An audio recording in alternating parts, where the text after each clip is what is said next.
नमस्कार, baddie talk के एक और नए एपिसोड में मैं आपकी होस्ट रोदो शिल्पा नेगी बहुत बहुत स्वागत करती हूँ। हम अपनी जिंदगी को बेहतर तरीके से जीना चाहते हैं और जी भी रहे हैं, लेकिन कुछ ऐसे छोटे छोटे हेल्थ इश्यूज हैं जिनको हम इग्नोर कर देते हैं। या तो ये कहते हैं कि हमारे पास वक्त नहीं, या फिर हम सोचते हैं कि हम वक्त के साथ इससे बाद में ट्रीटमेंट मिलेंगे। हमारी पूरी बॉडी में एक सबसे अहम किरदार निभाते हैं हमारे दांत, जो हमारी पर्सनैलिटी को पूरी तरह से शो करते हैं। अगर ये कहूं कि हमारी खूबसूरती को कहीं ना कहीं बढ़ाने में दांतों का बहुत बड़ा योगदान है, तो इसे आप झुटला नहीं सकते। लेकिन इन्हीं दांतों को लेकर जनाब आप हो या फिर हम बेहद ज्यादा लापरवाह रहते हैं। क्यों रहते हैं लापरवाह, और इस लापरवाही का भुगतान हमें कैसे करना पड़ता है? क्या क्या कॉम्प्लिकेशंस आपके दांतों के साथ होते हैं, चाहे फिर लापरवाही से कहें या फिर सिचुएशन के हिसाब से कहें, उन सब के बारे में आज हम डिटेल से बात करेंगे। और डिटेल से बात करने के लिए हमारे पास फेमस डेंटिस्ट डॉक्टर हर्ष धूत है। सर, आपका शो में बहुत बहुत स्वागत है। Thank you ma'am, thank you so much. Sir, आपका बहुत नाम सुना है, तो मैं चाहती हूँ पहले आप हमारे दर्शकों को अपना परिचय जरूर दें। जी, मैं सभी आपके दर्शकों को तहे दिल से नमस्कार करता हूँ। और वैसे मेरी स्कूलिंग सारी यहीं से हुई है, from the Saint Paul School Jodhpur. Okay. And then मेरी ग्रेजुएशन जो है वो Manipal University, that is in Karnataka, वहाँ से हुई है। एंड देन पोस्ट ग्रेजुएशन जो है वो King George Medical College Lucknow, जो मेरी ब्रांच है, that relates to root canal treatment. और स्पेसिफिकली बात करूँ तो conservative dentistry and endodontics, that deals with the symptoms related to root canal treatment. तो आज हम दांतों के बारे में बात करने वाले हैं। हमारे सभी दर्शकों से हमारी दरख्वास्त है, जहन में कोई सवाल हो या आप दांतों की किसी समस्या से जूझ रहे हैं तो 8209299970 पर आप कॉल कर सकते हैं और डॉक्टर साहब से बात कर सकते हैं।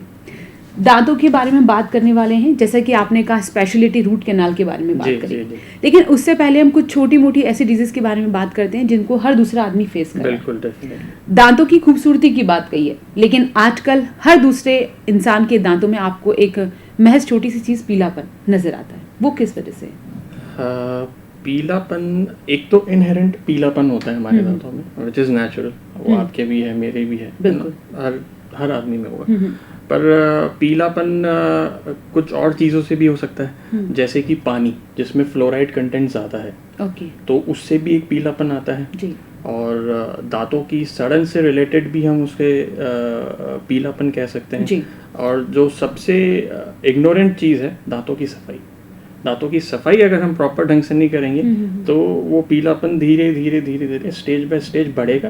एंड देन उसी से फिर जो शुरू होता है कैविटीज होना, कालापन पड़ना जी। तो मैं दांतों के बारे में ये कहूँगा कि सबसे इम्पोर्टेंट और सबसे इग्नोरेंट चीज़ ये है। बिल्कुल। सबसे इम्पोर्टेंट इसलिए कि अगर हम सही से खाएंगे नहीं, बिल्कुल, तो बाकी के ऑर्गन्स कैसे काम करेंगे। बट द मोस्ट इग्नोरेंट चीज़ भी दांत ही है, जिसको सबसे ज़्यादा इग्नोर किया जाता है। बिल्कुल सही बात है। अच्छा, आपने कहा येलोपन जो आता है वो इन कॉजेस की वजह से आता है, और इसका एक इलाज हमने देखा है, लोग क्लीनिंग करवाते हैं। हाँ, क्लीनिंग क्या करवाते हैं, उसको स्केलिंग बोलते हैं, टेक्निकल टर्म्स में स्केलिंग बोलते हैं जी। और ये मैं सजेस्ट करूंगा एवरी 6 months to 1 year ये हर जने को करवानी चाहिए। अगर बच्चों की बात की जाए तो बच्चों में नहीं कर सकते। बच्चों में जब तक दूध के दांत हैं तब तक, पर एक regular visit every 6 months to 1 year एक रेगुलर विजिट रहनी चाहिए डेंटिस्ट के पास, जिसमें हम दांतों की सफाई भी कर सकें। और हर 6 महीने से साल भर में अगर हम डेंटिस्ट को विजिट करेंगे तो जो भी चीज़ होगी वो हमें इनिशियल स्टेजेस पे पता चल पाएगी। अच्छा। रूट कैनाल ट्रीटमेंट की स्टेज तब आती है जब हम काफ़ी उसको इग्नोर कर चुके होते हैं, तब वो स्टेज आती है रूट कैनाल ट्रीटमेंट में। अदरवाइज पहले अगर हम उस चीज़ का पता लग जाए तो सिंपल रेस्टोरेशन या फिलिंग से भी काम चल सकता है। अच्छा, दूसरी समस्या जो नजर आई, मसूड़ों में खून आना। हाँ। ये क्या है? मसूड़ों में खून आना, जिसको हम टेक्निकली पायरिया बोलते हैं, वो उसका भी मेन कारण ये है सही से सफाई नहीं रखना। सही से सफाई नहीं रखते तो वो ग्रेजुअली जो हमारे मसूड़े हैं, गम्स हैं, वो इन्फ्लेम्ड होना शुरू हो जाते हैं, या मैं लेमन लैंग्वेज में बोलूँ तो उसमें इन्फेक्शन शुरू हो जाता है। तो उसका भी सबसे सरल इलाज यही है कि हर 6 महीने से साल भर में आप डेंटिस्ट को विजिट करिए, दांतों की सफाई रखवाइए, तो दांत भी हेल्दी रहेंगे और आपके गम्स भी हेल्दी रहेंगे। मसूड़ों की सूजन, ये क्या, ये अलग कॉन्सेप्ट है? नहीं, मसूड़ों की सूजन भी इसी का एडवांस्ड वर्जन है। जो हमने पायरिया की बात करी, जिसमें मसूड़ों में खून आना शुरू होता है, तो खून जो है वो इनिशियल स्टेज है। वो शुरुआती स्टेज है, और सूजन आना वो एडवांस स्टेज हो जाती है। जब हम उसी चीज़ को इग्नोर करते जा रहे हैं, हम डेंटिस्ट के पास विजिट ही नहीं कर रहे हैं, हम कंटिन्यूस डिपॉजिट्स जो हम खाते हैं वो जमा होते जा रहे हैं, प्रॉपर ब्रशिंग नहीं हो रही है, तो यही आगे चल के मसूड़ों में सूजन कॉम्प्लिकेशंस फिर वो सर्जिकल स्टेज पे आ जाता है। फिर वो सिंपल क्लीनिंग से काम नहीं चलेगा, फिर उस समय कुछ ना कुछ सर्जिकल प्रोसीजर करना पड़ेगा to improve the condition of the patient and the gums. हाँ, बिल्कुल। अच्छा, एक और इशू देखा गया, लोगों के दांतों के बीच में गैप बहुत होता है, फिर जब वो खाना खाते हैं उसके बाद कुछ ना कुछ फंसता है, फिर मुंह में से स्मेल आती है, तो ये जो गैप है इस सिस्टम को कैसे क्लियर कर सकते हैं? गैप्स की अगर मैं बात करूँ शिल्पा जी, तो कुछ तो नेचुरल गैप्स होते हैं, और गैप्स का अगर गैप्स हमें लग रहे हैं हमारे दांत में, तो उसका ट्रीटमेंट जितना अर्ली एज में हम कराएं उतना ही अच्छा रहेगा, क्योंकि इसका एक ट्रीटमेंट होता है ऑर्थोडोंटिक ट्रीटमेंट। अगर सिंपल लैंग्वेज में बोलूँ तो ब्रेसेस या तार का इलाज। अच्छा। तो वो हमें कराना चाहिए टू रिड्यूस द गैप्स, जो गैप्स हमारे दांतों के बीच में है उसको कम करने के लिए, क्योंकि दांतों के बीच में गैप्स होने का मतलब है कि उसमें खाना फंसना तो फिर सड़न होना, मसूड़े में इन्फेक्शन ही होना, वो जो सब हम बातें कर रहे थे। तो गैप्स अगर आपको लग रहे हैं तो जितना अर्ली स्टेज में हम उसका ट्रीटमेंट करें, क्योंकि बच्चों में दांतों को मोल्ड करना ईजी होता है, क्योंकि उनकी बोन जो है, हड्डी जो है जिसमें दांत होता है, वो काफ़ी पोरस होती है, तो उसमें मोल्ड करना जैसे जैसे एज बढ़ती जाती है, ट्रीटमेंट सब में पॉसिबल है, ट्रीटमेंट एक 40-50 ईयर छोटी एज में बहुत सॉफ्टली हो सकता है, अच्छे से हो सकता है, आसानी से हो सकता है। जैसे जैसे एज बढ़ेगी वैसे वैसे दिक्कतें भी बढ़ेंगी और प्रॉब्लमैटिक भी होता है, और जैसे जैसे एज बढ़ती तो हमारा ध्यान इन सब चीज़ों से उतना ही हटता जाता है। जी बिल्कुल। जितना हम ध्यान 20-25 में रखते हैं अपने दांतों के गैप में, उतना आई थिंक 40-45 वाला नहीं। बच्चों की एज परफेक्ट है अगर ब्रेसेस लगवाने, बिल्कुल, ये अराउंड 18-16 ये आइडियल एज है ये ट्रीटमेंट कराने के लिए, इसको डिले नहीं करना चाहिए। 20-25 this is a good age. मैं अपना खुद ट्रीटमेंट करवा चुका हूँ ड्यूरिंग माई ग्रेजुएशन टाइम। अच्छा। तो मैं इसकी अहमियत समझ सकता हूँ। बिल्कुल। तो कभी कभी अपने गैप्स की बात करें, गैप्स होता है कभी कभी क्राउडिंग जिसको हम बोलते हैं, मतलब हमारे जॉ का साइज जो है, जबड़े का साइज वो छोटा है और हमारे दांतों को उतनी स्पेस नहीं मिल पा रही कि वो उसमें अकोमोडेट हो पाए। अच्छा। तो वो दांत आगे पीछे आने शुरू हो जाते हैं। तो ये भी एक प्रॉब्लम है। तो आगे पीछे आने शुरू हो जाते हैं, तो जितना ज़्यादा क्राउडिंग होगी, जितनी ज़्यादा एक जगह में चीज़ें होंगी, उतनी ही कम एफिशिएंसी से हम उसको साफ कर पाएंगे। बिल्कुल बिल्कुल। बट नेचुरल है, और उतनी चीज़ें ज़्यादा फंसने की वहाँ पे चांसेस रहेंगे। तो इसका भी ट्रीटमेंट जो ब्रेसेस वाला या तार वाला ट्रीटमेंट की हम वही है। उसमें हम कुछ एक्स्ट्रा जो दांत हैं वो निकालते हैं और बाकी जो दांत हैं उनको प्रॉपरली अलाइन करते हैं अपने जॉ में। तो मेरे साथ यही प्रॉब्लम थी, तो मैंने अपने ट्रीटमेंट कराया। Definitely it's a good thing. अच्छा, दूध के दांतों की बात कही आपने। जब दूध के दांत आने वाले होते हैं, जैसे कि हम लोग माएँ हैं, देख लीजिए कि बच्चों के दूध के दांत टूट रहे हैं, जो नहीं टूटते हम उन्हें हाथों से मूव करवाते हैं, या फिर एक रूमर जो क्या फैला है, अंदर की तरफ तोड़ोगे तो दांत अंदर की तरफ आएगा, बाहर की तरफ तोड़ोगे तो बाहर की तरफ आएगा। दैट काइंड ऑफ बहुत रूमर ऐसे फैले रहते हैं। ये कितने सच है और कितने झूठ है? नहीं, बिल्कुल भी इनमें कोई सच्चाई नहीं, बिल्कुल भी सच्चाई नहीं है। अंदर फेंकने बाहर फेंकने से, या मैंने खुद अपने बचपन में फेस किया है कि वो दांत को सूरज के सामने फेंकना चाहिए। जी जी। तो सूरज के सामने फेंकेंगे तो परमानेंट दांत आएगा, अदरवाइज नहीं है। सूरज का कोई लेना देना नहीं है इन सब चीजों से। तो ये जो दांतों को छेड़खानी होती है, हम लोग भी करते हैं अपने बच्चों के। अगर दांत हिल रहे हैं तो हम सोचते हैं कि इसको तोड़ के बाहर निकाल दो। बहुत बार ऐसे लेडीज करती हैं। नहीं, ऐसा नहीं करना चाहिए, खुद से नहीं करना चाहिए। अच्छा। खुद से नहीं करना चाहिए। अगर दांत हिल रहा है और टूट नहीं रहा है और बच्चा परेशानी में तो अपने डेंटिस्ट के पास विजिट कराइए, क्योंकि हर चीज की एक एज होती है। हर दूध के दांत की एक एज होती है गिरने की, और हर एक परमानेंट दांत की एज होती है अपने निकलने की।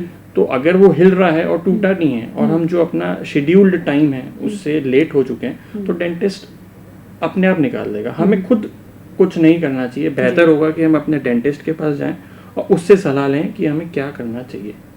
और अगर वो बोले कि हमें रुकना चाहिए, अभी इंतज़ार करना चाहिए, तो हम इंतज़ार करें। और वो निकालने वाली कंडीशन में होगा तो वो अपने आप निकालते हैं। मतलब he is the right person to take a decision. हमें खुद घर पे डिसीजंस नहीं लेनी चाहिए इससे संबंधित। एक विजडम टूथ की बात करते हैं, अक्ल दाढ़ की। जी जी। जिसकी नहीं आती कि उसमें अक्ल नहीं आई, जिसमें आ गई है उसमें कॉम्प्लिकेशंस आते हैं तो कि अक्ल आ रही है। तो इसका क्या क्लैरिफिकेशन, क्या है अक्ल दाढ़? अकल दाढ़ तो एक लेमन लैंग्वेज में अकल दाढ़ बोला जाता है उसको, अदरवाइज वो हमारा लास्ट जो टूथ होता है इसको विजडम टूथ बोलते हैं एक्चुअल में। विजडम टूथ, उसका विजडम से कुछ लेना देना नहीं है जी।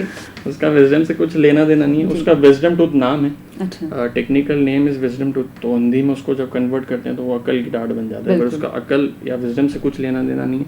और एक और चीज़ जो आजकल बहुत कॉमन हो गई है वो ये है कि जैसे जैसे हम इवोल्यूशन की बात करते हैं, जैसे जैसे हम आगे बढ़ रहे हैं, हमारी जनरेशन आगे बढ़ रही है, तो हमारा जॉ साइज जो है, जबड़े का साइज वो छोटा होता जा रहा है। तो वो विजडम टूथ के पास उतनी स्पेस रहती नहीं। Wisdom tooth usually around 18 years, 16 to 18 years के अराउंड वो निकलता है, इरप्ट होता है। तो उतनी स्पेस उसके पास बचती नहीं है आजकल। जनरल जो ट्रेंड है अभी आजकल, जैसे जैसे एज बढ़ रही है वैसे वैसे जॉ साइज छोटे होते जा रहे हैं। जी सर। सर एक कॉलर आ गए हैं, उनसे हम बात कर लेते हैं। जी बिल्कुल। Hello hello. हाँ जी, कौन बोल रही है मैम? सुनीता जी बात कर रही हूँ। नमस्ते सुनीता जी, हमारे शो में आपका बहुत बहुत स्वागत है। मैडम ये जो है ना 6 साल के बच्चे को दूध के दांत नहीं टूट रहे तो वो क्या निकलवाने चाहिए? सर ये पूछ रही हैं सुनीता जी कि इनके 6 साल के बच्चे के दांत ऑटोमेटिकली अभी नहीं टूट रहे हैं, जिसपे हम बात कर रहे थे, तो इनको क्या करना चाहिए? नमस्कार सुनीता जी। जैसे कि आपने बताया कि इनके बच्चे की उम्र 6 साल है, तो अब इनके लिए बेस्ट सजेशन यही रहेगा। मैं अभी तो कुछ नहीं बोल सकता, इनको अपने डेंटिस्ट को दिखाना, एक बार डेंटिस्ट को दिखाना चाहिए। बिल्कुल बिल्कुल ठीक है। अपने डेंटिस्ट को दिखाइए सुनीता जी जल्द से जल्द, और जो भी ट्रीटमेंट होगा वो एक्सप्लेन करेंगे, क्योंकि कौन से दूध की दांत की बात कर रहे हैं और कौन से परमानेंट की बात कर रहे हैं ऐसे जज करना मुश्किल होगा। तो वो चेक करके ही बता पाएंगे।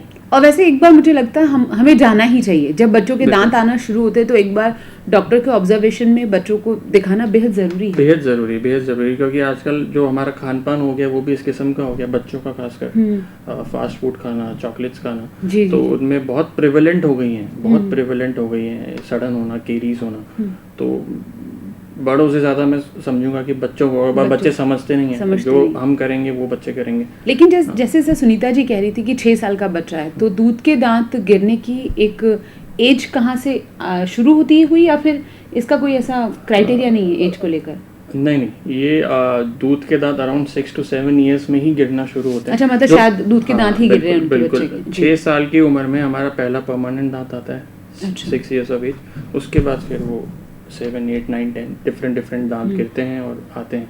तो ये करीब हमारे 12 से 14 साल तक ये स्टेज चलती है जब दूध के दांत गिरते हैं और परमानेंट आते हैं। जैसे कि मैंने बताया, अकल दाढ़ जो सबसे लास्ट वाला टूथ है वो अराउंड 16 to 18 ईयर्स में आता है। दूध के दांतों की बात करें तो दूध के दांत टोटल होते हैं 20 हमारे मुंह में। अच्छा। और जो परमानेंट हमारे आते हैं वो 32 आते हैं। तो ये जो दूध के दांत गिरना और परमानेंट आना, ये अराउंड 6 साल से 12 से 14 साल तक ये स्टेज चलती है, दूध के दांत गिरना, परमानेंट दांत आना। बात कर रहे हैं दांतों की, तो मेरा एक और सवाल है क्लीनिंग को लेकर। जी। क्लीनिंग को लेकर भी हम लोगों के पास एक प्रॉपर प्रोसीजर नहीं होता है। We don't know how to brush in very well way, चाहे हम बड़ों की बात करें या फिर छोटों की बात। ब्रश के सिलेक्शन को लेके भी शायद हमारे अंदर वो अवेयरनेस नहीं है, तो मैं उस बारे में जानना चाहती हूँ। सबसे पहले तो अगर हमने ब्रशिंग की बात शुरू करी है तो सबसे पहले तो मैं कहूँगा कि ब्रश हमें 2 बार करना चाहिए जी। तो सबसे ज़्यादा इग्नोरेंट चीज़ है। और मैं कहूँगा कि जो रात में सोने से पहले वाला वो ज़्यादा इम्पोर्टेंट है, जो कि लोग नहीं करते, जो कि नहीं करते जी। सुबह वाले से ज़्यादा इम्पोर्टेंट रात वाला है, क्योंकि पूरे दिन हमने खाया, पूरे दिन हमारे जो भी डिपॉजिट्स हो रहे हैं, जम रहा है, और हम उसी के साथ सो जाएं तो बैक्टीरिया को तो टाइम मिल गया रात भर काम करने का, एक्टिव रहने का। और यही हम अगर क्लीन कर लें रात में तो उनको टाइम ही नहीं मिलेगा एक्टिव होने का, चीज़ें आगे बढ़ेंगी नहीं। तो सबसे इम्पोर्टेंट चीज़ तो ब्रशिंग ही है। अगर हम ब्रशिंग सही से करेंगे तो दांतों की प्रॉब्लम आएगी ही नहीं। तो ब्रशिंग के लिए सबसे ज़्यादा इम्पोर्टेंट है रात में 2 टाइम्स करना। सुबह से ज़्यादा इम्पोर्टेंट रात वाला, रात में सोने से पहले, जिसके बाद हम कुछ खाएंगे नहीं, जो भी हमारी लास्ट मील है उसके बाद हमें ब्रश कर लेना चाहिए। ये तो होगी पहली बात। दूसरी बात ये है कि सॉफ्ट ब्रिसल्स वाला ब्रश हमें यूज़ करना चाहिए। सॉफ्ट ब्रिसल्स होते हैं जो डेलिकेट हो हमारे गम्स के लिए, क्योंकि अगर हार्ड ब्रिसल्स यूज़ करेंगे तो उससे हमारे गम इंजरी होने के चांसेस बढ़ जाते हैं, दांत घिसने के चांसेस बढ़ जाते हैं, क्योंकि जितना ज़्यादा हम प्रेशर और ब्रश हमें हल्के हाथों से करना चाहिए।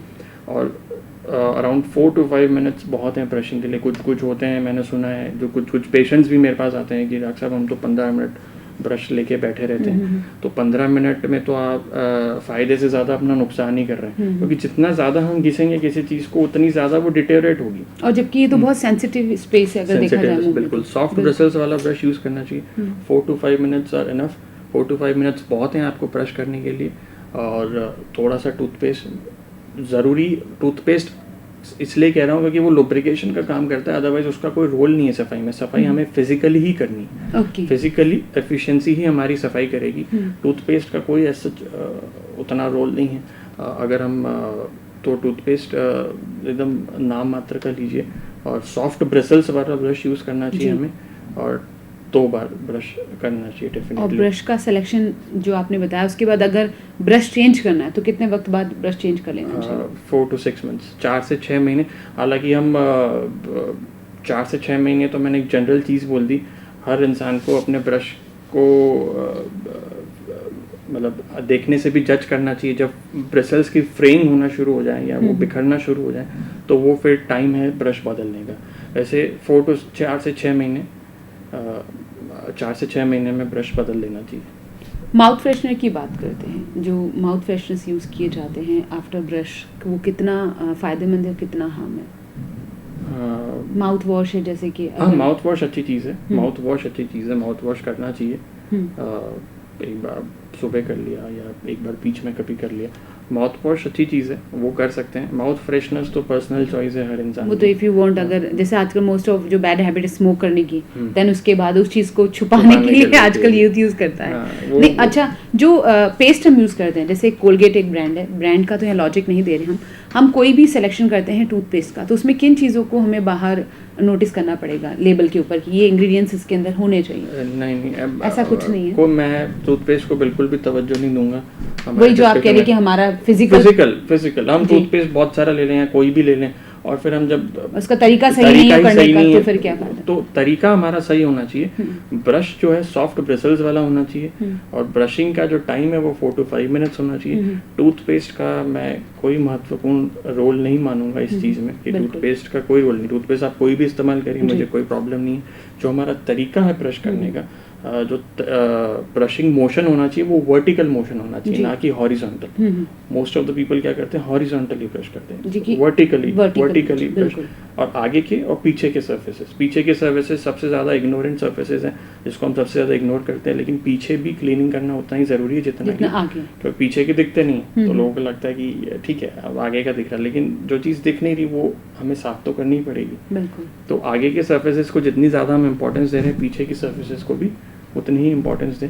और पीछे भी वर्टिकल मोशन ही सही है ब्रशिंग के लिए, हॉरिजॉन्टल नहीं। हॉरिजॉन्टल से क्लीनिंग कम होती है, घिसाई ज़्यादा होती है दांतों की। तो वर्टिकल मोशन में हमें ब्रश करना चाहिए। अच्छा, डाइट की बात करते हैं। दूध के दांत हो या फिर मैच्योरिटी के दांत हो, कैल्शियम की बहुत ज़रूरत होती है हम लोगों को। तो डाइट में क्या शेड्यूल में इन्वॉल्व करना चाहिए? चाहे बच्चों की बात कर ले, पहले उनको डाइट में ऐसा क्या देना चाहिए जिनसे उनके दांतों को बहुत ताकत मिले और मजबूत रहें? डाइट के मामले में तो जो आजकल ये फास्ट फूड का ट्रेंड है, ये सबसे कम कर देना चाहिए बच्चों के लिए। बर्गर्स, पिज़्ज़ाज़ वगैरह ठीक है, वंस इन अ वाइल चलता है सब कुछ, पर excess of everything is bad. Excess of everything is bad, बिल्कुल। तो ग्रीन लीफी वेजिटेबल्स वो ज़्यादा खाएं। हाँ, कैरेट्स, जैसे मैंने कैरेट का यहाँ पे गाजर का नाम लिया, तो गाजर हम खाएंगे तो वो उसका भी एक एक्शन होता है सफाई करने में, क्योंकि थोड़ा स्ट्रांग होती है। खाएंगे तो एक तो मसल्स हेल्दी रहती हैं, एक्सरसाइज होती है। दूसरा उसका भी एक फिजिकल एक्शन होता है जो ऑटोमेटिकली दांतों को क्लीन, क्योंकि उसमें फंसने की टेंडेंसी नहीं होती। तो रेशेदार चीज़ें हमें कम खानी चाहिए। और जो कैरेट्स हो गई या ग्रीन लीफी वेजिटेबल्स हो गए, ये ज़्यादा खाना चाहिए for the good health of our teeth. मतलब दांतों को अच्छी कंडीशन में रखने के लिए इन सब चीज़ों का सेवन ज़्यादा करना चाहिए। हम जिस मेन मुद्दे पे, सबसे इम्पोर्टेंट दूध। अच्छा, दूध पीना चाहिए 2 टाइम आई गेस पीना। वो तो आई थिंक हर एज का इंसान पिए तो बहुत अच्छी बात है। और अमूल महिलाओं से आप उम्मीद नहीं करते, क्योंकि महिलाएं हमेशा परिवार में इतना बिजी रहती हैं कि वो खुद दूध पीती हैं। हाँ, महिलाएं तो सबसे कम ध्यान अपने पे ही देती हैं। बिल्कुल सही बात है। अच्छा, हम खास एक मुद्दे पे बात करने वाले थे, रूट कैनाल के बारे में, जिसका शुरू में भी हमने थोड़ा सा जिक्र किया। तो मैं सबसे पहले जानना चाहती हूँ कि रूट कैनाल है क्या? रूट कैनाल ट्रीटमेंट को अगर मैं समझाऊँ तो जैसे कि मैं बोल रहा हूँ रूट कैनाल ट्रीटमेंट मतलब रूट की कैनाल्स का इलाज, मतलब जड़ों का इलाज। जो दांतों के अंदर जड़ें होती हैं जो हमें दिखती नहीं, हमें सिर्फ ऊपर का पोर्शन दिख रहा है दांतों में, जड़ें तो हमारी हड्डी के अंदर है। तो जब हमारी सड़न और दांतों के अंदर होती है नसें, मतलब 3 लेयर्स होती हैं दांतों में। एक ऊपर की लेयर को एनामल बोलते हैं, उसके बाद सेकंड लेयर होती है उसको डेंटिन बोलते हैं, और जो थर्ड लेयर होती है वो लिविंग लेयर होती है जिसको पल्प बोलते हैं, जिसमें कि हमारा ब्लड सर्कुलेशन होता है, जिसमें हमारी नर्व्स आती हैं, जिसके कारण हमें सेंसेशंस होते हैं, दांतों को सेंसेशंस होते हैं। तो जब हमारी सड़न बढ़ते बढ़ते बढ़ते जब उसके करीब पहुंच जाती है तब रूट कैनाल की स्थिति आती है। अगर यही हमारी सड़न एनामल और डेंटिन में अगर हमारी सड़न रहे और हम डेंटिस्ट के पास चले जाएं तो सिंपल फिलिंग से भी काम चल जाएगा। जो सड़न है उसको हटा के कैविटी बना के उसको फिल कर दिया जाएगा। लेकिन जब सड़न इतनी डीप पहुंच जाती है कि वो लिविंग टिश्यू के पास पहुंच गई, जैसे कि मैंने बताया पल्प के पास पहुंच गई, जहाँ हमें सेंसेशंस होना शुरू हो जाते हैं, तब हम रूट कैनाल सजेस्ट करते हैं पेशेंट को। और पेशेंट के सिम्टम्स क्या दे रहा है, और जो हमारी एक्सरे मशीन्स हैं, एक्सरे में भी पता लगता है कि सड़न कितनी अंदर तक पहुंच गई, उससे हम डिसाइड करते हैं कि रूट कैनाल करने की आवश्यकता है कि नहीं पेशेंट में। और जनरल सिम्टम्स की अगर मैं बात करूं तो ठंडा लगना, कोई भी ठंडी चीज़ खाई तो सेंसेशंस होना, एक्सेस सेंसिटिविटी होना, कुछ भी गर्म खा रहे हैं तब उसमें झंझनाहट होना, कुछ भी मीठा खाया तो उसमें झंझनाहट होना, या कैविटी वहाँ बन जाती तो खाना फंसना, ये सब सिम्टम्स हैं जब हमें समझना चाहिए। मतलब हालांकि मैं नहीं चाहूँगा कि इन सिम्टम्स तक पेशेंट वेट करे, उससे पहले ही आ जाए पेशेंट तो बहुत बेहतर होगा। जब सड़न हो गई है आपको पता चल जाएगा कि आपका खाना फंस रहा है, खाना फंसने का तो हमें पता लग ही जाता है। बिल्कुल। जब उस चीज़ को इग्नोर करते हैं तो वो कैविटी बढ़ती बढ़ती बढ़ती वो वहाँ तक पहुँच जाती है। तो वो स्टेज होती है जब हमें रूट कैनाल करना पड़ता है। तो उसमें हम जो कैविटी को साफ करके, जो अंदर जड़ें हैं वहाँ तक एक्सेस बना के, जड़ों को साफ करके, जड़ों को भर के, ऊपर पक्का मसाला भर के, जो परमानेंट फिलिंग करके फिर उसके ऊपर कैप लगाई जाती है जिसको हम क्राउन बोलते हैं। तो ये पूरा प्रोसीजर है रूट कैनाल का। जो सेंसिटिविटी की बात कही हमने, जैसे बेसिक भी काफ़ी लोगों को शिकायत होती है कि यार मुझे झंझनाहट होती है, और वो उसको लेट इट गो कर देते हैं कि ठीक है कोई बड़ी बात नहीं है, हो रही है। क्या वो आगे जाके यही कॉम्प्लिकेशन जो है वो इसी का सिम्टम है कहीं ना कहीं?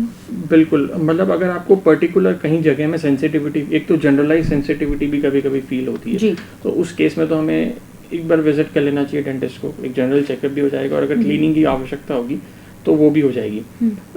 पर एक पर्टिकुलर एरियाज में सेंसिटिविटी हो रही है, जैसे यहाँ पे या कोई पर्टिकुलर एरिया पेशेंट लोकेट कर पा रहा है कि मेरे को यहाँ सेंसिटिविटी होगी, तो डेफिनेटली वो स्टेज होगी कि उसको डेंटिस्ट के पास विजिट करना चाहिए, और मोस्ट प्रोबेबली रूट कैनाल करके दांत बचाना चाहिए। और आजकल जैसे मैं बहुत मतलब फिर भी अवेयरनेस बढ़ रही है, पर लोगों में उतनी ज़्यादा अवेयरनेस है नहीं दांतों को, खासकर जो हमारे ग्रामीण इलाके हैं, गाँव के इलाके हैं, तो उनमें लोगों में टेंडेंसी होती है कि दांत निकाल दो, वो बचने वाली स्टेज में भी होगा तो दांत निकाल दो। तो मैं उनको यही सजेस्ट करता हूँ कि आपके किसी और ऑर्गन में अगर कोई प्रॉब्लम होती है तो हम ये थोड़ा ना बोलते हैं कि निकाल दो। वो कैसे बोलेंगे सर, उसमें ऑप्शंस नहीं है ना। उसमें ऑप्शंस नहीं है, दांतों में बहुत सारे ऑप्शंस हैं हमारे पास। दांत 32 दांत हैं तो लोगों को लगता है चलो एक दो निकल गए तो कोई बात नहीं। तो इस थॉट प्रोसेस और इस थिंकिंग को मैं चाहूँगा कि लोगों में बदलाव है। ये इतनी ही इम्पोर्टेंट है जितना कि हमारे शरीर के दूसरे अंग, दूसरे ऑर्गन्स जितने इम्पोर्टेंट हैं, दांत भी उतने ही इम्पोर्टेंट हैं। तो हमें निकालने की बात तो सबसे आखिरी में आती है। अगर वो ट्रीटेबल नहीं है तो तब निकालने वाली करना है, वरना तो हमारी पहली कोशिश होनी चाहिए कि, क्योंकि भगवान ने जो चीज़ बनाई है इंसान वैसी चीज़ नहीं बना सकता। बिल्कुल, भले ही कितने ही एडवांसमेंट हो जाए, भगवान की दी हुई चीज़ ही है। बिल्कुल, उसकी बात ही अलग है। तो हमारी पहली कोशिश यही रहनी चाहिए कि हम उस चीज़ को बचा सकें। बिल्कुल, natural is natural and artificial is artificial, nothing can be compared to natural. बिल्कुल। अच्छा, कैप की बात कही आपने, ये कैप से क्या सेंस है आपका, किस तरह की कैप? मतलब कैप क्योंकि जब हम रूट कैनाल करते हैं तो रूट कैनाल करने के बाद या दांत ऑलरेडी ख़राब हो चुका होता है तो वो ऑलरेडी वीक होता है, फिर हम रूट कैनाल करके उसको साफ करके उसमें परमानेंट फिलिंग कर देते हैं। पर कैप लगाना इसलिए ज़रूरी है उसके ऊपर क्योंकि वो दांत को मजबूती देता है। अदरवाइज हम कभी भी वो प्रॉब्लम, अगर हम कैप नहीं लगाएं तो हो सकता है 10 साल भी प्रॉब्लम नहीं आए, हो सकता है 10 दिन में भी प्रॉब्लम आ जाए। क्या प्रॉब्लम आ जाए, कोई कड़क चीज़ खा ली हमने, कोई हार्ड चीज़ बाइट कर ली तो दांत फ्रैक्चर हो सकता है। कैप डिपेंडिंग कि दांत हमारा कितना ख़राब है, अगर ज़्यादा ख़राब है तो डेफिनेटली मैं अपने पेशेंट्स को सजेस्ट करता हूँ कि रूट कैनाल के बाद कैप लगवानी ज़रूरी है। क्यों? For the strength of the tooth, क्योंकि दांत पे कवरिंग आ जाएगी तो उससे दांत को मजबूती मिलेगी, उसके बाद फिर हम कुछ भी खा सकते हैं फ्रीली। अदरवाइज़ हमें हमेशा एक प्रिकॉशन रखना पड़ेगा कि कुछ हार्ड चीज़ दांत पे ना आ जाए या किसी एंगल पे हम कुछ बाइट ना कर लें, क्योंकि उससे दांत फ्रैक्चर होने के चांस होते हैं। और दांत जहाँ फ्रैक्चर हो गया तो फिर वो निकालने के अलावा कोई ऑप्शन नहीं बचेगा। अच्छा, आपने कैप की बात कही, अगर कभी ऐसा हो कि आफ्टर रूट कैनल ट्रीटमेंट कोई कहे मेरी कैप परेशान करी या कैप सेटल नहीं हो पा रही, ये कभी इश्यूज आते हैं? कुछ इस तरह के इश्यूज आ सकते हैं ये। देखिए, कैप जब लगती है तो 1 week to 10 days 15 days patient को एक अटपटापन लगना नॉर्मल सी बात है, क्योंकि हमारी सबसे सेंसिटिव अगर बात करें तो वो टंग होती है, उसकी मसल्स बहुत ही सेंसिटिव होती है। तो छोटा सा कण भी अगर हमारे मुंह में आता है तो हमें काफ़ी अजीब लगता है। तो ये तो कैप होती है जिसका साइज दांत के बराबर होता है। तो अटपटापन लगना आम बात है 10 to 15 days, पर उसके बाद भी अगर वो परेशानी फेस कर रहे हैं तो फिर उनको डेंटिस्ट को विजिट करना चाहिए कि वो प्रॉपरली सेटल्ड है कि नहीं, प्रॉपर स्पेस में सेटल्ड है कि नहीं, वो कहीं ऊंची तो नहीं है। क्योंकि अगर ऊंची होगी तो वो सिर्फ वही ऊपर वाले दांत से भिड़ेगी, बाकी भिड़ेंगे ही नहीं, तो वो भी प्रॉब्लमेटिक है, क्योंकि फिर सारा प्रेशर उसी पे आ रहा है। तो ये सब प्रॉब्लम्स अगर आप फेस कर रहे हैं तो वो डेंटिस्ट के पास विजिट करना चाहिए, ताकि वो नॉर्मली उस कैप को सेटल कर सके, उसकी स्पेस में सेटल कर सके, उसकी जितनी स्पेस में बननी चाहिए उतनी स्पेस में बनी है कि नहीं बनी, बड़ी तो नहीं बन गई, छोटी तो नहीं बन गई। तो ये सब कारण है। अगर पेशेंट फेस करता है तो उसको विजिट करना चाहिए डेंटिस्ट के पास। आपने बोला कि रूट कैनाल जब होता है तब मसाला भरा जाता है। हाँ, ये मसाला किस तरह का मतलब?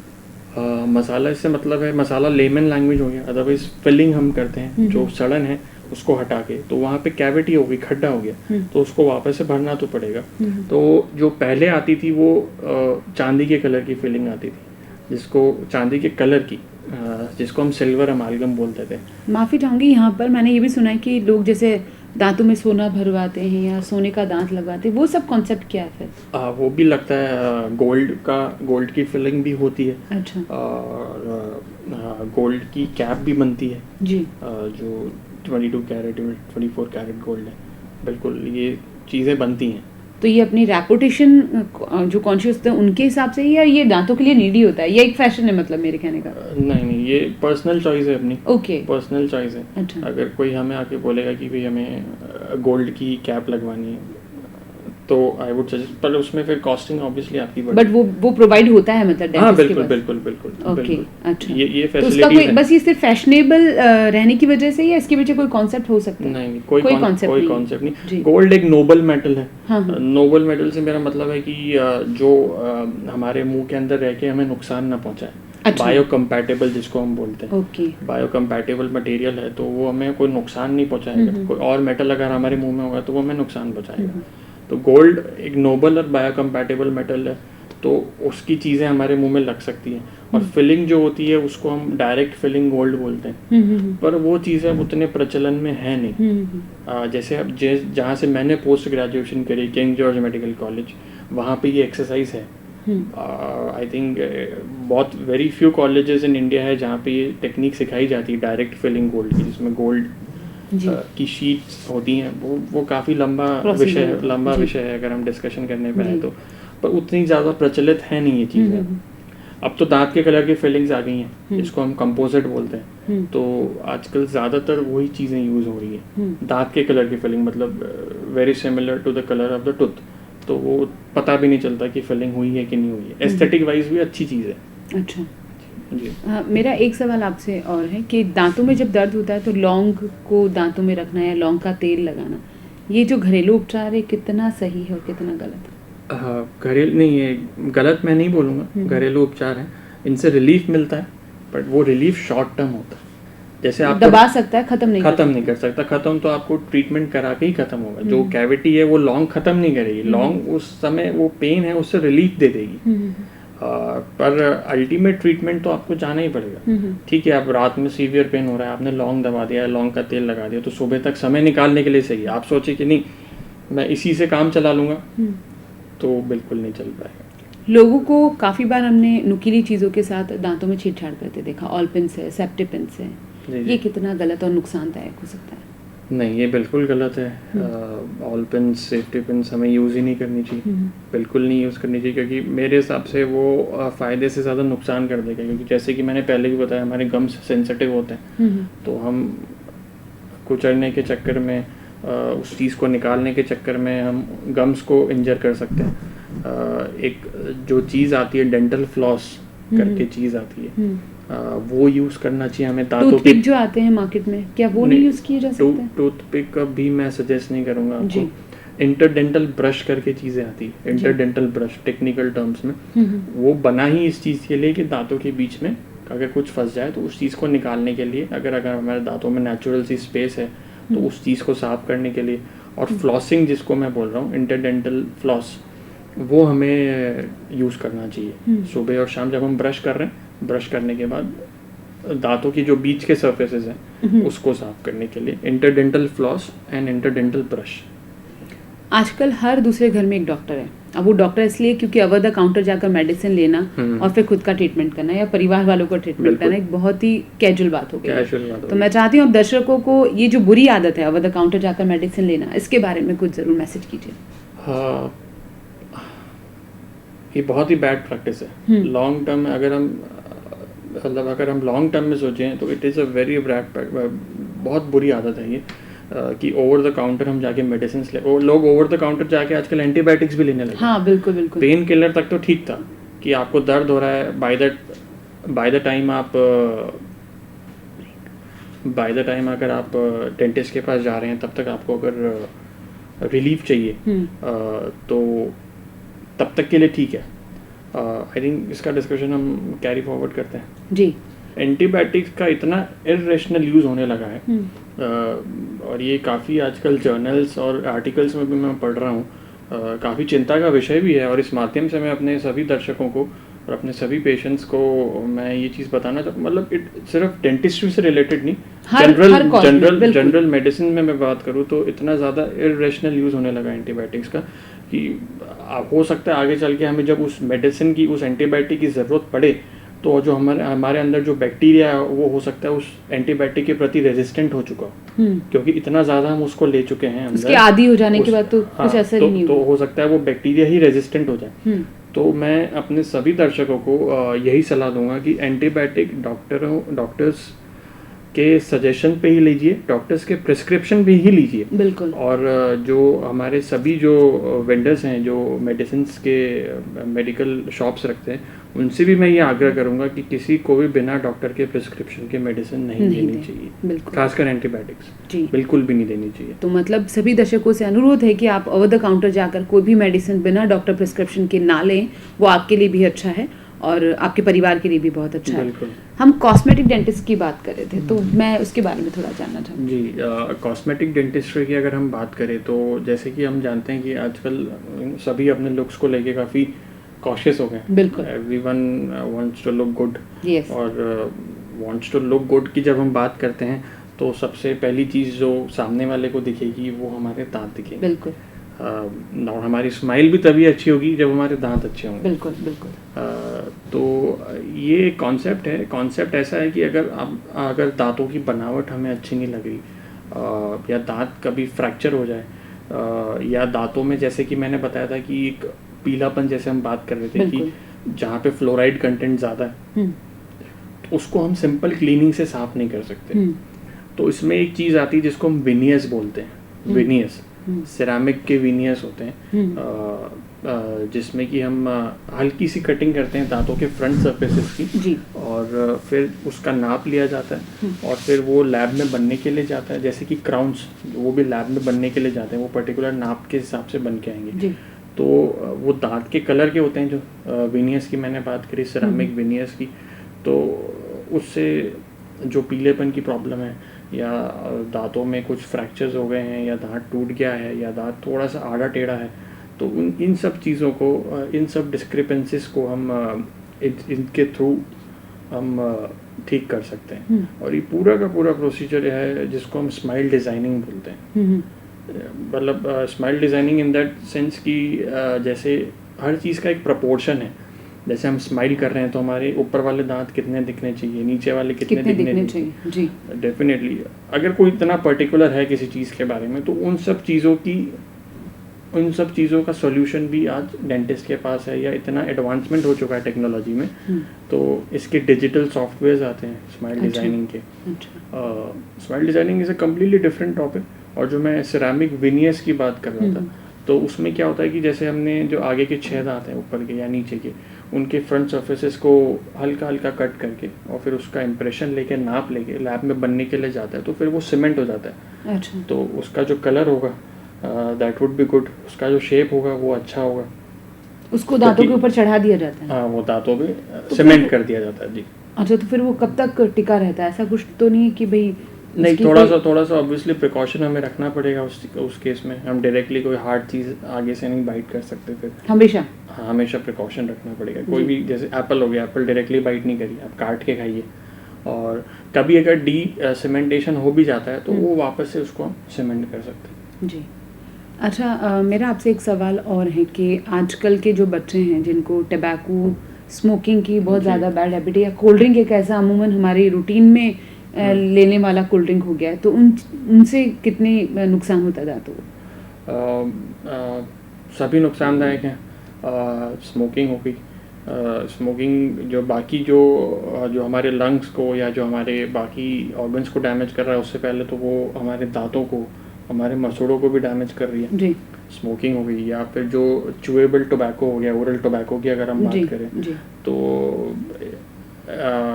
ये तो बिल्कुल भी नहीं लेना चाहिए, बिल्कुल भी नहीं। मेरे पास भी अगर कोई पेशेंट आता है और अगर मैं काफ़ी स्ट्रिक्ट हो जाता हूँ इस मामले में कि अगर आपको मेरे से ट्रीटमेंट कराना है तो आपको ये सब चीज़ें छोड़नी पड़ेंगी, क्योंकि हम ट्रीटमेंट भी करा रहे हैं और फिर हम साथ साथ ये चीज़ें भी ले रहे हैं, तो हम तो सब चीज़ें न्यूट्रलाइज कर ले रहे हैं ना।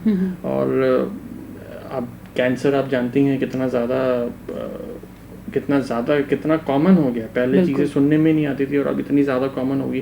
कॉमन होने का कारण ही ये सब चीज़ें, क्योंकि जो हमारा लाइफस्टाइल है, जो हमारी हैबिट्स हैं, वो मोर टुवर्ड्स बैड होती जा रही है। सिगरेट और तंबाकू के ऊपर तो लिखा रहता है इंजीरियस टू हेल्थ, बट उसके बाद भी हम लोग उसको यूज़ कर रहे हैं। अच्छा, सुपारी देख लीजिए कैसे अमूमन आप दिवाली, होली, इन त्योहारों पे भी आपने देखा होगा सुपारी सर्व की जाती है, तो फिर उस बारे में क्या कहेंगे?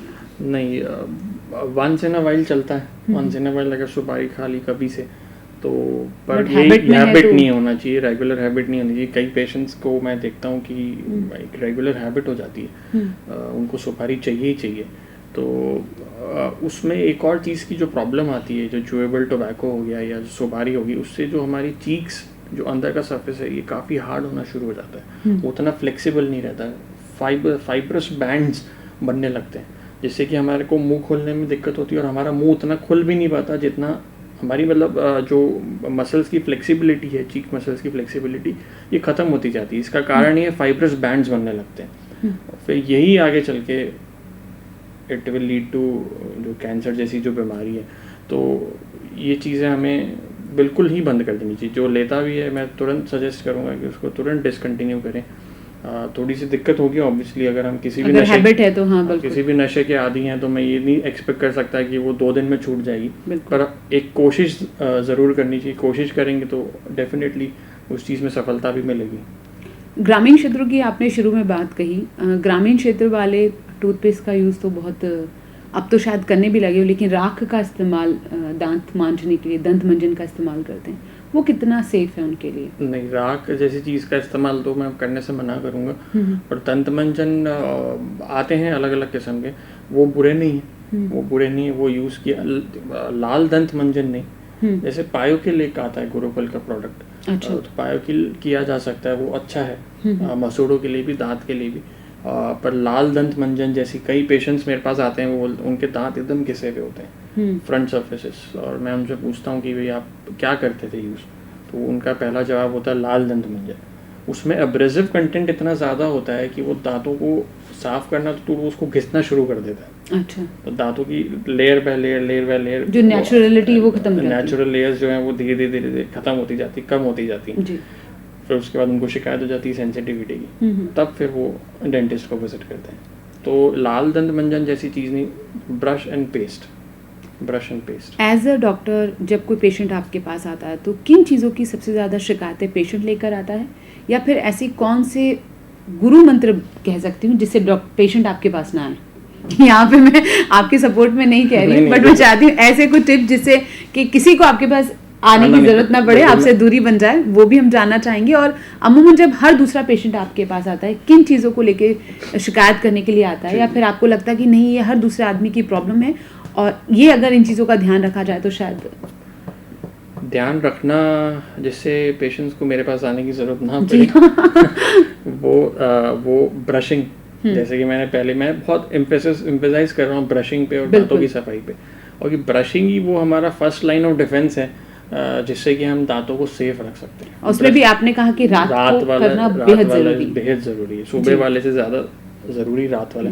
अगर सब ये हैबिट कर लेंगे, दिन में 2 बार ब्रश करना, और कुछ भी खाएं उसके बाद एक प्रॉपर कुल्ला, प्रॉपर गार्गलिंग कर लें मुंह की, तो जैसे बाय चांस कुछ फंसा भी है तो वो तुरंत निकल जाए जी। और ब्रशिंग 2 बार करना, खास करके रात वाली ब्रशिंग करना, तो इनसे डेफिनेटली उनको राहत मिलेगी और आने की ज़रूरत नहीं पड़ेगी। और पेरेंट्स को भी कहीं ना कहीं इस चीज़ का ध्यान रखना पड़ेगा।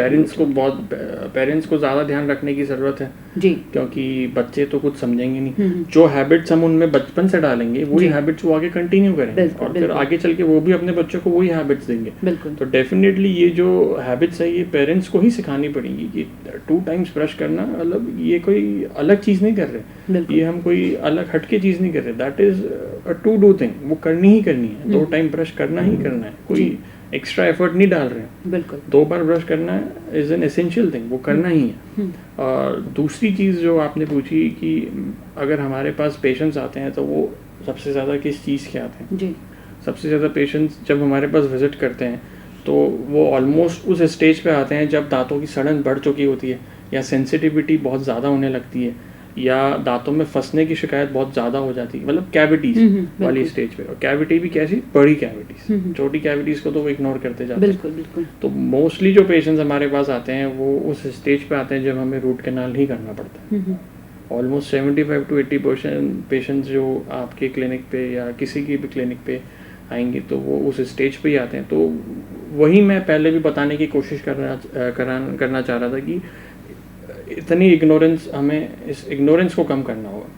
अगर हम इस इग्नोरेंस को कम करेंगे और हम तो उतनी कॉम्प्लिकेशंस आएंगी ही नहीं। हम कोई भी चीज़ होगी वो इनिशियल स्टेजेस पे पता चल जाएगी। इग्नोरेंस, सेल्फ असेसमेंट करना जरूरी है। हम सुबह जब ब्रश करते हैं तो हम अपने दांतों का सेल्फ असेसमेंट भी कर सकते हैं। कांच में मिरर के सामने हम खड़े होते हैं, हम अपने फेस का तो सेल्फ असेसमेंट कर लेते हैं, फेस अच्छा दिखना चाहिए, दांतों की किसी को परवाह नहीं है। तो दांतों का सेल्फ असेसमेंट करना भी उतना ही जरूरी है जितना फेस का सेल्फ असेसमेंट कर रहा है। तो सेल्फ असेसमेंट करके भी आपको कई चीज़ें पता लग जाती है, अरे ये कुछ नॉर्मल से चीज़ हटके दिख रही है, तो आपको दिख रही है तो आप डेंटिस्ट के पास विजिट करिए।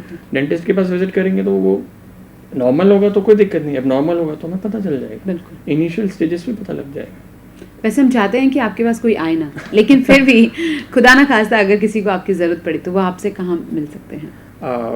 मैं कंसल्टेशंस भी करता हूँ डिफरेंट क्लिनिक्स पे, प्लस मेरा क्लिनिक है कंकुदीप गार्डन के पास, बूट डेंटल केयर के नाम से। मेरी वाइफ डॉक्टर अर्चना, वो भी डेंटिस्ट हैं। जो होटल है जोन बाय द पार्क, उसके जस्ट सामने वाली रोड पे लेफ्ट साइड में 2nd नंबर प्लॉट, कंकुदीप गार्डन के just adjoining boot dental care जी। तो आज हमारे साथ डॉक्टर साहब थे। डॉक्टर साहब ने बहुत सारे सवालों के जवाब दिए और हर बार एक ही बात कहने की कोशिश की कि precaution is better than cure. आप किसी भी कॉम्प्लिकेशन की तरफ जाएं उससे पहले ही अगर उस चीज़ को वहीं पे ख़त्म कर दें तो शायद उससे बेटर तरीका नहीं है। आप ज़िंदगी में सुखी रहेंगे, खुश रहेंगे। अपने आप पर ध्यान दें, उससे ज़्यादा अपने आप से प्यार करें।